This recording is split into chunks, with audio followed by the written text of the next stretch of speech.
All right, this week in real estate, we're going to connect the dots between some headlines that might seem totally unrelated at first. We're going to look at these high-stakes debates happening in the boardroom and see exactly how they trickle down to the challenges and, yes, the risks that agents face every single day. You've probably seen the headlines flying around, right? Words like housing recession, talk of dramatic new rules for agents, and some news that's, frankly, just incredibly sobering. But how do these separate stories actually fit together to shape the market we're all living in? Well, let's unpack it. So we're going to start at the very highest level. There's a major debate happening right now that has a direct impact on the entire economy and especially on the cost of buying a home. What you're looking at here is a classic conflict, a real blame game. On one side, you have the Treasury Secretary pointing the finger at the Federal Reserve, saying their interest rate policy is causing this housing recession. The argument is pretty simple. Hey, if the Fed just cuts rates, the slump could end. But it's not that easy. The Fed has a much bigger job. They have to manage inflation for the entire economy, not just help out one sector. It's a huge disagreement with massive consequences for what it costs all of us to borrow money. So, what does housing recession even mean? When you hear that term, it's not just a little dip in the market. As you can see, we're talking about a serious, market-wide slowdown. Fewer homes are being sold, prices are going down, and new construction is hitting the brakes. So that whole blame game we just talked about, it directly affects how many homes are out there and what you're going to pay for one. Okay, so while that huge debate is raging at the top, down on the ground, things are really shifting for the pros working in the industry day in and day out. The entire job of being a real estate agent is being challenged and completely redefined from a bunch of different angles. This week, 3 stories about this disruption really stood out, and they're all connected. We're seeing huge changes in how agents get paid, a total rewrite of the digital marketing playbook thanks to AI, and even new challenges to the powerful groups that have run the industry for decades. This quote from strategist Daryl Davis just hits the nail on the head when it comes to that first big shift: agent commissions. The old way of doing things, where buyer's agent fees were just sort of assumed, is being taken apart. And that's putting the focus right back on the agent's core values.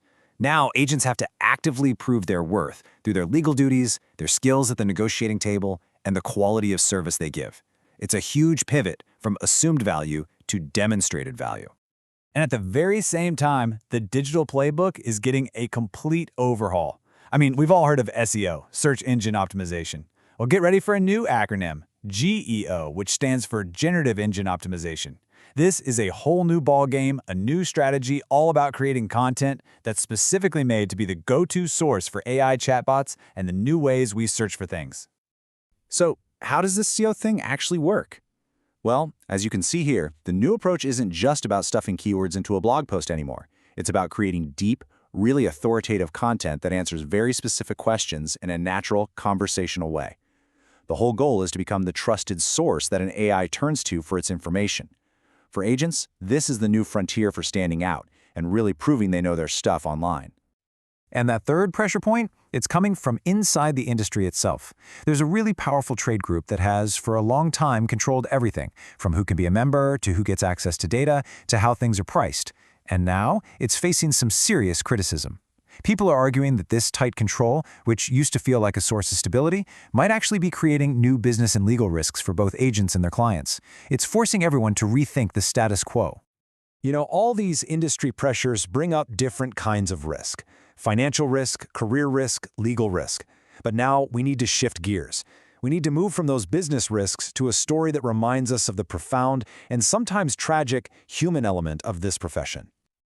This week, a major verdict finally brought a long and incredibly painful chapter to a close. A jury has convicted the final defendant involved in the 2019 murder of Monique Baugh, a real estate agent from Minneapolis.